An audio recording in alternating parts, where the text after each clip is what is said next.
Everyone. Thank you to cause Dr. Chintan and Dr. Vishali. I'll be, are my slides visible? Are my slides Yes, visible? Kanika. Yes, it's perfect. So I'll be heading to my case. This is a frequently encountered scenario in our clinics where we have to use clinical examination as well as imaging tools to arrive at the correct diagnosis. This was a 32-year-old male who presented with chief complaint of diminution of vision in the right eye of 1 day duration. This was sudden in onset and painless, and the patient was a chronic smoker. On examination, his best corrected visual acuity was 624 in the right eye and 66 in the left. His intraocular pressure was normal. Anterior segment was within normal limits in both eyes, and posterior segment was normal in the left eye and the right eye. We'll see in this photograph. So the right eye beta clarity grade 1, and there was presence of this faint yellowish subretinal lesion with fuzzy margins, and there was presence of fluid in the macula, which was in a cystoid kind of a configuration in the fovea and also here below near the arcade.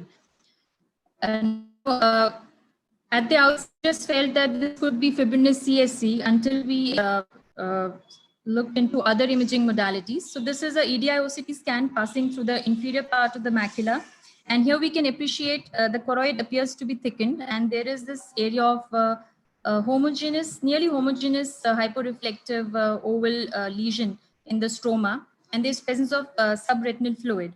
Now going higher up towards the center, you can see this intraretinal fluid in a cystoid configuration, and outer retinal layers, the ELM, the ellipsoid zone, interdigitation zone, they appear to be disrupted. And the choroid is it's visibly thickened. It was 586 microns in this particular section, and the section passing right through the fovea showing intraretinal fluid. And now, if we look at these features like pachychoroid, like a thick choroid and presence of intraretinal fluid and subretinal fluid, then a diagnosis of CSC comes to the mind. But if we look more carefully, then we can see here in the topmost scan that the myoid layer is split.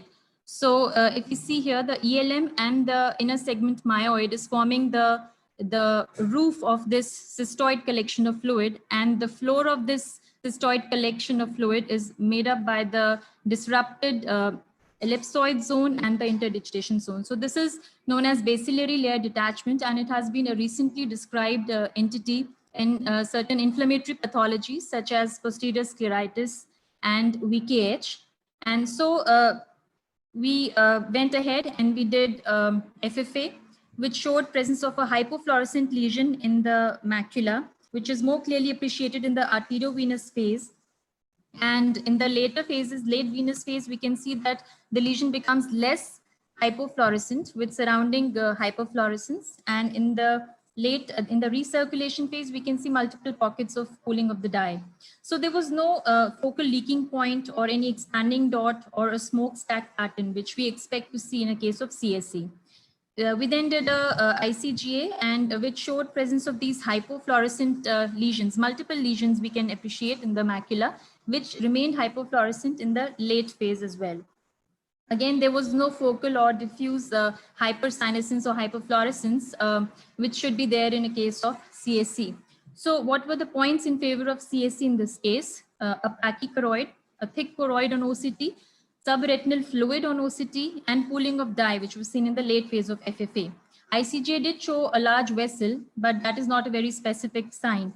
So these were the points in favor of CSC, but there were various points going against CSC, which is that a thick choroid does not necessarily mean a CSC. There's an expanded spectrum of a thick choroid, and even choroiditis and inflammatory posterior segment pathologies can be associated with a thick choroid. Then a basilarity layer detachment, which I described, has been has not been described in cases of CSC. It has been associated with inflammatory pathologies. There was no definite leaking point on FFA, and ICG particularly showed early and late hypolesions, which goes in favor of a diagnosis of a choroidal granuloma. And there was also no classic descending track, the RP tracks that we see in cases of CSC. So based on multimodal imaging, we diagnosed the patient as choroiditis. And we did lab investigations. The MON2 was positive, 13 by 13 millimeters, although quantiferon TB gold and CECT chest were within normal limits. The ESR was raised and VDRL TPHA was negative. So the final diagnosis was right-eye tubercular choroiditis. And now with the COTS group coming up with the standardization of nomenclature for various phenotypes of TB choroiditis, this case fell under the category of a tuberculoma.